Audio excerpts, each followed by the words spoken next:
long, long time ago, there was a temple called Yunmeng Temple on Yunmeng Mountain in Shandong.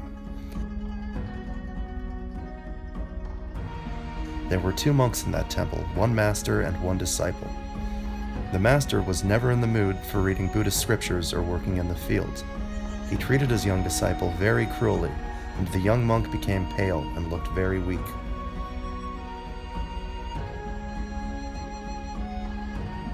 One day, the old monk left the temple and left the young disciple to work alone in the temple.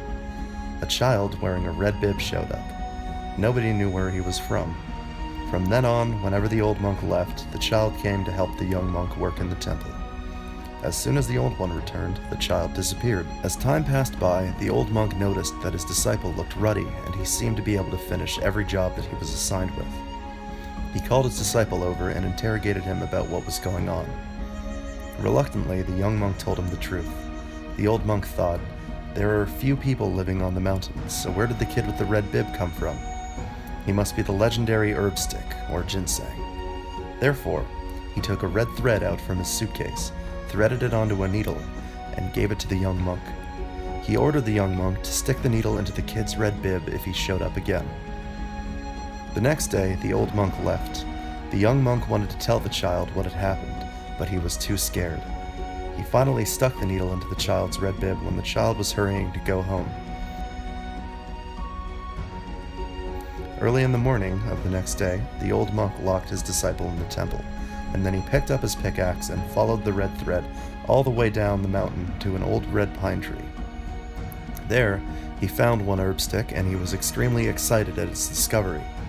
He lifted the pickaxe to dig out a ginseng child, or a ginseng that is very old and generally looks like a baby. The old monk took the ginseng child back to the temple and put it in a pot with some water. Then he weighted the lid with a stone and called his disciple to make a fire and cook it. Unfortunately, he had to leave again on an urgent summons from his friend, which he could not refuse. Before leaving, he told the young monk seriously, "You are not allowed to open the lid before I come back." After the old monk left, the pot unceasingly emitted a fantastic smell. The young monk was overcome with curiosity. He ignored his master's instructions, moved away the stone, and lifted the lid from the pot.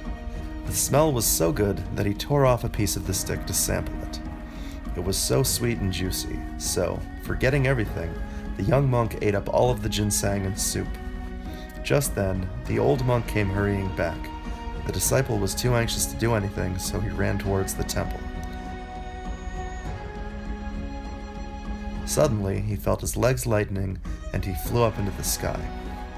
While the old monk saw the scene, he knew that the disciple had eaten the entire ginseng. He was very sad. Actually, the child with the red bib was a ginseng root. It was one of a pair of ginseng sticks living under the old red pine tree. The one left behind cried from loneliness.